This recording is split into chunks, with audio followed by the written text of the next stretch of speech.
Bonjour Rachid Temal. Bonjour. Vous êtes secrétaire national du Parti socialiste aux relations extérieures. Alors il s'agit plutôt des relations extérieures avec les autres composantes de la vie publique française, mais on va aussi parler un petit peu de relations extérieures, je veux dire de diplomatie, puisque cette nuit il s'est passé quelque chose de très important, une poignée de main entre deux personnes qui ne se fréquentaient plus depuis 65 ans, Coréens du Nord, Coréens du Sud. Je ne vais pas vous demander votre interprétation de ça, mais peut-être un mot sur la puissance de feu, si j'ose dire, diplomatique de Donald Trump. On le moque beaucoup, ce Donald Trump, en France, mais est-ce qu'il ne vient pas de réussir un coup assez fameux? Alors, il y a matière à contester ce qu'est Donald Trump ou sa politique. Dire, par exemple, le nucléaire iranien, le 12 mai prochain, tout le monde pense qu'il va sortir de l'accord et ça va mettre on va retourner dans un état, on va dire, d'inquiétude, de dangerosité dans une grande partie du monde. Et donc ça, c'est un problème. Sur la Corée, qu'il y ait cette poignée de main, tout le monde peut s'en féliciter. Ouais. Et moi le premier, et nous aussi également. Après, la question qui sera posée, c'est ce qu'il y aura derrière. Parce que derrière, on sait bien qu'il y a la question du nucléaire. Il y a la question également de la non-démocratie en Corée du Nord. Et donc comment la péninsule...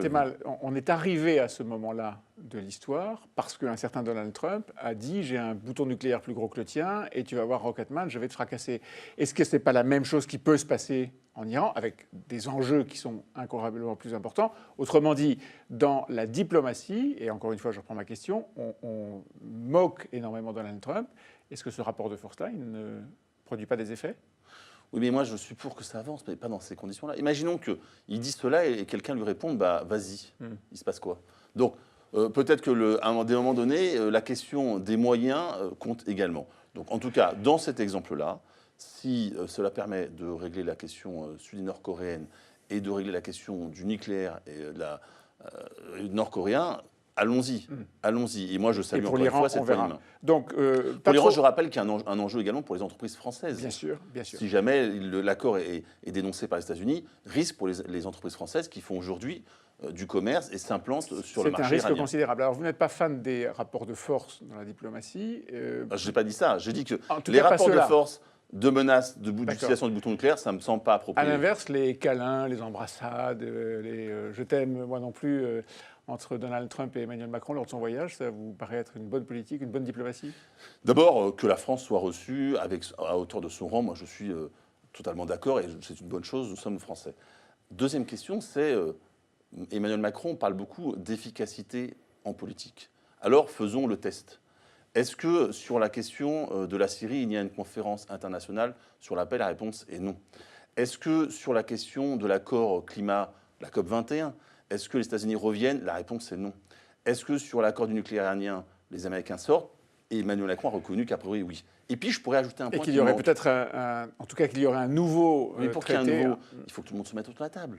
Et en attendant, il y a une zone d'incertitude. Et quatrième point, pas un mot sur le commerce international, alors que Donald Trump veut mener une guerre commerciale à l'Europe. Angela Merkel... Il a fait une grande partie de son discours au Congrès sur le multilatéralisme et le refus du protectionnisme. Vous avez noté qu'au Congrès, il n'y avait pas Donald Trump et qu'au Congrès, il n'a donc pas obtenu. Il a dit il faut faire. Il parle au monde entier. Mais oui, mais d'accord. Mais encore une fois, Emmanuel Macron nous parle d'efficacité en politique. Je lui réponds sur son terrain. Et dernier point, commerce international, pas grand-chose, pour dire rien. Merkel, elle, va venir parler du commerce international. Et puis aussi, l'absent, il faut le souligner du voyage, c'est la question européenne. Bon. Donc moi, je considère que si on doit juger à l'aune de l'efficacité, on va dire peut beaucoup mieux faire. Bon, mais le fait d'avoir essayé, c'était plutôt bien. Mais encore une fois, essayer, ça veut dire quoi concrètement? Ça veut dire essayer. En diplomatie, on n'a pas des résultats forcément en un jour. Attendez, regardez. Sur la COP21, il a été reçu en grande pompe le 14 juillet, il est sorti 3 jours après, et aujourd'hui on est toujours dans le même état. Voilà, donc on verra assez rapidement, en tout cas le 12 mai, puisque c'est le 12 mai que sur l'Iran, en particulier, Donald Trump donne son point de vue. Relations extérieures, on a parlé de diplomatie, mais les relations extérieures pour vous, c'est aussi les relations avec les autres éléments constitutifs de la vie publique en France, les autres partis que le Parti socialiste, ou les syndicats par exemple. Avant d'avoir des relations avec l'extérieur, il faut exister, ou on est le PS un an après? D'abord, un an après, il est toujours là. Il y a un an, on nous indiquait... Oui, mais il y a un an, on écrivait... 6%. On écrivait que c'était fini, que le parti allait disparaître. Pire score depuis Gaston Defferre. Voilà. Bon, vous voyez ce qu'il y avait un an. Et aujourd'hui, on parle d'avenir. C'est beaucoup mieux? Bon, en tout cas, quand on a pris une défaite aussi historique, ça prend du temps. Et si on venait vers les Français en disant on a toutes les réponses, on nous interrogerait bizarrement. Je pense qu'il y a un travail fondamental. La vraie question qui est devant nous, c'est quelles sont les réponses, nous, de socialistes, aux défis du moment, à la vie quotidienne des Français. Et donc là, c'est le travail qui doit être devant nous. Parce que vous n'avez pas ces réponses aujourd'hui. Ou en tout Non, cas, vous je n'avez pense, pas ces en tout réponses cas, qui sont typiques du PS. En tout cas, les réponses qui étaient les nôtres jusqu'à maintenant, les électeurs nous ont dit les ça gars, marche retournez pas. à vos chères études. Bon. Donc maintenant, il faut y retravailler. Nous avons des réponses, mais il faut les mettre en avant, il faut les retravailler, il faut intégrer un certain nombre de grandes questions que je suis prêt à débattre avec vous. Mais voilà, et donc notamment sur la question de l'emploi, la question de la défense, la question de la sécurité, la question de l'écologie, la question de l'émancipation. Et donc je pense qu'il faut aussi, et ce que nous faisons, répondre à ce que fait le gouvernement. Donc la question de l'égalité, la question de la justice sociale, la question de l'émancipation individuelle et collective, dans ce monde d'aujourd'hui, c'est les éléments qui sont devant nous. Pour être fort vis-à-vis de l'extérieur et construire, il faut savoir quelles sont ses forces. Quelles sont les forces du PS aujourd'hui? Combien de militants? Ce qui est la force du Parti socialiste, c'est son histoire, son idéologie, c'est aussi son réseau d'élus et ses réseaux de militants.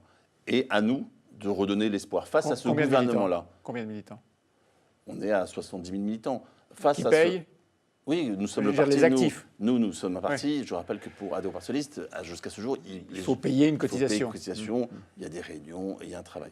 Mais aussi, ce qu'il faut redire, c'est qu'aujourd'hui, le Parti socialiste est la seule force politique à gauche capable également d'exercer le moment venu les responsabilités et de proposer une alternative. Parce que qu'est-ce qui se passe? Il faut regarder aussi dans ce que nous sommes.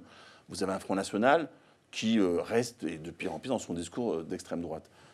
Bon, vous avez une droite Wauquiez qui court de plus en plus après l'extrême droite, un gouvernement, on peut le dire, qui glisse de plus en plus à droite, et à notre gauche, pas volonté d'avoir une alliance, parce qu'il faut une alliance électorale. Vous parlez de Jean-Luc Mélenchon. Notre rôle à nous, c'est d'apporter des solutions, de nous confronter à la société civile pour construire avec elle des réponses, et à partir de là, proposer une alliance le moment venu, parce qu'il faudra une alternative à ce gouvernement. Probablement, mon schéma sera trop simple, mais si vous dites que Emmanuel Macron et son parti, sa force politique glisse à droite, s'il y a un Jean-Luc Mélenchon qui vous borde sur la gauche, votre espace politique, à vous, il est où? Centre-gauche? Non, mais moi, je ne parle pas en espace politique. Bah, c'est comme ça que ça marche. À la fin, Non, à la c'est pas comme fin, ça que ça c'est marche. quand même Non, parce il y a un espace politique que les Français reconnaissent ou pas, avec un bulletin de vote. Sauf que l'espace politique, c'est pas cela. La question, c'est est-ce qu'à un moment donné... Parce que le Parti socialiste a toujours gagné aussi en dépassant son espace politique. C'est un monde quand il... Mais il est où, votre espace politique? Mais c'est la gauche. La gauche, au sens large. C'est la gauche, celle qui ne veut pas de vous, à votre gauche, et celle qui ne veut moi, plus de vous, au centre-gauche. Vous parlez... Je ne sais pas de qui veut pas nous. Je ne sais pas, c'est vous qui disiez Jean-Luc Mélenchon, qui, enfin, vous n'avez pas prononcé son nom, mais je dis simplement une force à gauche qui ne veut pas nous travailler avec souhaitons vous. parler aux électeurs, aux Françaises et aux Français. Et c'est à ce moment-là qu'ils décideront, si, non pas en espace politique, mais si nos réponses, nos propositions valent le coup et répondent à leurs préoccupations. C'est ça l'enjeu qui est le nôtre. Ce n'est pas de nous regarder ou de regarder les autres. Dans un an, scrutin européen, est-ce que vous êtes sûr que le PS sera uni au clair sur une idée vis-à-vis de l'Europe? Le Parti socialiste et Olivier Faure a lancé un chantier sur l'Europe. Donc nous allons y travailler là. Le Parti socialiste est un parti pro-européen, mais une Europe qui protège, qui permet de se développer économiquement et socialement. Nous allons effectivement avoir un travail sur le fond. Pour être et nous unis. aurons... Comment? Pour être unis. Mais non, pour proposer aux Français et aux Français une proposition sur l'Europe avec les autres partis socialistes européens. Parce que derrière ça, c'est une majorité qu'il faut créer en Europe pour changer l'Europe. Et donc nous allons faire ce travail-là. Et vous verrez, il y aura effectivement une liste socialiste aux élections européennes. Il y a du boulot, donc, et merci Rachid Temal de nous avoir déroulé votre feuille de route. Merci.